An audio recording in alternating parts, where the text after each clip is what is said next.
Joris Abraham W. Snowdrop. D'accord, C'était un très grand chirurgien. Un d'accord, chirurgien esthétique. d'accord, Il était connu dans tout New York. d'accord. Contentez-vous, s'il vous plaît, de répondre à mes questions. Alors, Est-ce qu'il était marié? oh non, le docteur Snowdrop, il était célibataire. Il était célibataire parce qu'il aimait pas beaucoup les femmes parce que toujours avoir des femmes pour se faire... Et pourtant, ça moi, finissait par le fatiguer, vous comprenez. il n'était pas un petit peu... Comment ça, un petit peu? Mais pas du tout. Non, pas du tout. Bien, Pas du parce tout, que- pas du tout. D'accord. Non. C'était un misogyne. D'accord. Mais dans ma déposition, je vois qu'il était marié. Pas maintenant, pas à ce Mais moment-là. il s'est marié alors. Voilà. Alors, racontez-moi. Ben, je vous raconte, Madame la Présidente. S'il vous plaît. Et ben voilà. Au moment de Noël, le docteur Joris Abraham W. Snowdrop me dit un matin, eh bien, voilà, Herminette, il m'appelait Herminette. Oui, d'accord. Passons sur ces détails. Herminette, j'ai décidé d'aller faire des emplettes pour Noël. Alors il est parti, il était qui raide, de bonne humeur, heureux, mais quand il est revenu, Madame la Présidente, j'ai vu revenir un automate. Un automate. Il tenait ses paquets comme ça dans ses bras. Et puis, il avait ses petits yeux bleus, malins, Oui, ça, souriants. Et il rêvait. Ne faites pas de commentaires. D'accord, alors c'était pourquoi ça? Eh bien, c'était pourquoi? Ben, c'est tout simplement parce qu'il avait rencontré une vendeuse et il était tombé amoureux, Madame la Présidente. Amoureux, tellement amoureux, C'est normal. qu'il a posé tous ses paquets. Et puis il m'a dit, Herminette, je m'en vais immédiatement chez le bijoutier. J'ai décidé d'épouser cette déesse. Si Comment vous elle la s'appelait? voyez, elle est belle, elle est blonde, d'accord. elle a les yeux bleus mauves, remettez-vous. et elle a des jambes, Madame une vraie Dorian. pouliche, une vraie Madame Dorian, pouliche. s'il vous plaît. Et elle était Comment elle tellement s'appelait belle. cette dame? Bertha. Bertha, d'accord. Alors, vous l'avez épousée ou pas? Eh bien, c'est-à-dire qu'il est arrivé après, et il m'a dit, écoutez, voilà Herminette, j'ai décidé d'épouser Mademoiselle bien. Bertha. D'accord. Et Il a donc alors, épousé. il a sorti Oui, de sa poche oui. une toute petite boîte, un tout petit écrin, Mais ça se fait là. dans lequel il y avait un brillant comme ça. Non, mais d'accord. Et le soir, il a invité Bertha à dîner. Ça, c'est Et il lui a normal. demandé de l'épouser. D'accord. Et elle a dit oui. D'accord. Donc, Parce qu'il faut vous dire que le docteur Joris Abraham W. Snowdrop, eh bien, le docteur Joris Abraham W. remettez-vous là. Voilà. Alors, s'il vous plaît. Le docteur Joris Abraham W. Snowdrop, eh bien, il a la cinquantaine, hein. Mais D'accord. il est beau. Oh, il est beau, le docteur. Attends, il l'a épousée, s'il vous plaît. Je Il viens l'a de vous le dire, je épousée. viens de vous le dire. D'accord. Mais laissez-moi vous dire comment était le docteur Oui, Joris d'accord. Abraham Est-ce qu'ils W. étaient heureux au ménage? Il n'était pas encore marié. Mais si, vous venez de me dire que Alors. il allait l'épouser. Ça y est, ils sont mariés, d'accord. Madame la Présidente, vous me troublez. Moi, je voulais vous dire que le docteur Joris Abraham W. Snowdrop, il était beau, il était grand, il sentait bon le sable chaud. Délire. Il était sportif, il avait des biceps, et puis il avait tout ce qu'il faut où il faut. Ah, vraiment. Alors le mariage, D'accord. le mariage, il a eu lieu. Oui. Et ça se passait bien? Très bien. Mais malgré tout, une chose m'a choquée, Madame la Alors Présidente. dites-le. Je vais vous le dire. Elle est pressée. C'est vous qui avez vu, alors dites les choses. Comment ça? Moi j'ai rien vu, alors dites. Bah justement, je vous le dis, vous me le Alors, demandez, dites- je vous le dis. Alors dites-le. Ouh, elle est retors. Dites-le. Bon, Qu'est-ce alors, qui vous a choqué? eh bien, une chose qui m'a choquée, c'est que lorsque j'ai eu desservi, j'allais m'en aller, et j'ai vu le docteur Joris Abraham W. Snowdrop qui prenait sa femme dans ses bras, et avec ses yeux bleus, qui sont si doux ordinairement, on dirait les yeux de Monsieur d'Ormesson. Oui. Eh bien, à ce moment-là, eh bien, ses yeux étaient bleus, acier.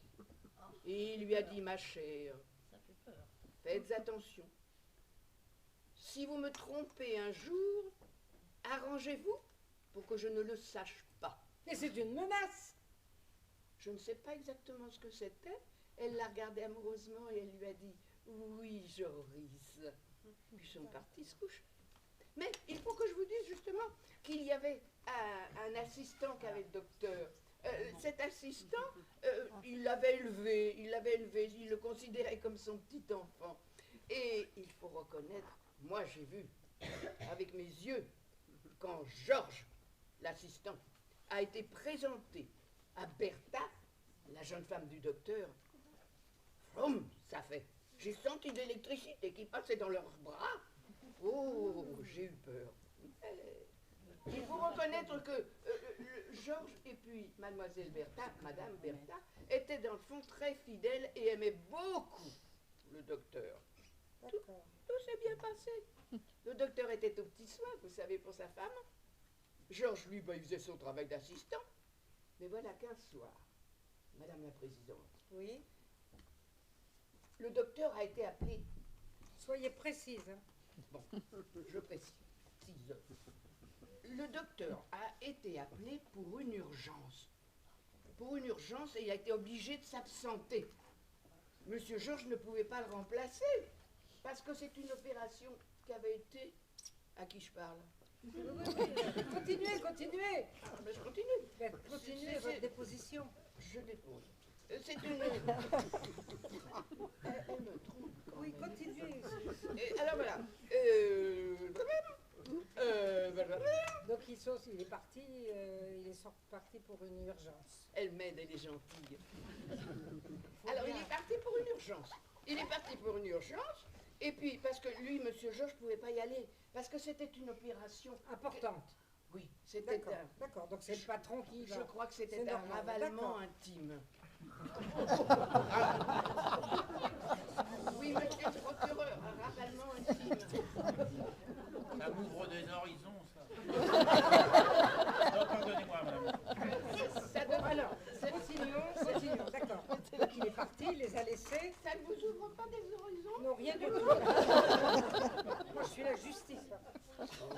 Alors, il est parti, d'accord. Oui, Donc, oui, oui. Et alors vous comprenez, moi je venais de desservir la table, Oui. et puis alors monsieur Georges et puis madame Bertha, ils sont allés dans la salle de séjour, s'est installé sur le canapé, elle à droite, et lui à gauche. Oui. J'étais sage.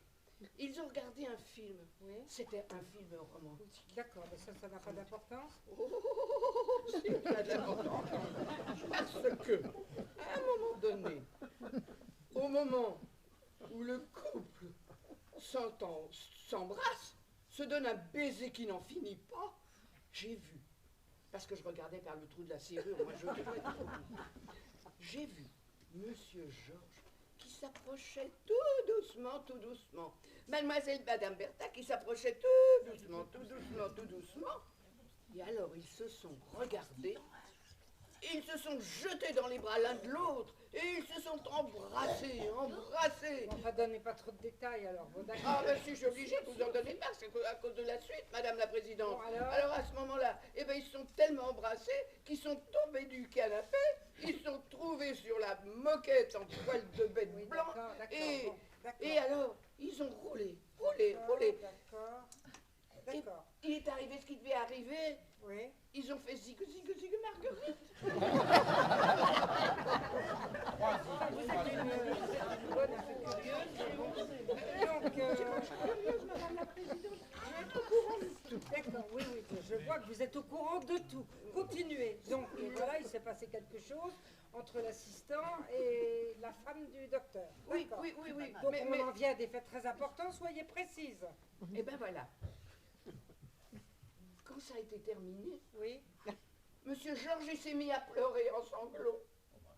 Et puis Madame Bertha aussi. Qu'est-ce qu'on a fait? On l'aime tant, le docteur Joris Abraham W. Snowdrop. D'accord. Alors Monsieur Georges, il a dit que c'était fini. Il ne regarderait plus jamais Bertha. Et Bertha, elle lui a dit oui. Mais le temps a passé. Monsieur Georges, il tenait parole, hein. C'est Mais- Bertha, qu'est-ce qu'elle a dit, Bertha? Ah, Bertha, elle se consumait. Elle se consumait. elle repensait à cette scène-là sur D'accord. sur la pauvre bête, Ouais. et ce qui en avait résulté. Et elle pleurait. Puis ça a été plus fort qu'elle un jour, vous savez. Elle lui a écrit une lettre. Ah, parce que vous lisez les lettres aussi. Je l'avais pas encore lu, elle l'avait pas encore écrit. Mais elle me l'a donnée. D'accord, donc vous l'avez lu. Oui. Et qu'est-ce qu'il y avait dans cette lettre? Alors, dans cette lettre, elle disait « Oh, mon amour, depuis cette nuit, je ne pense qu'à ça. Je ne pense qu'à nous deux, qu'à notre amour. Je ne rêve que d'une chose, c'est que nos deux êtres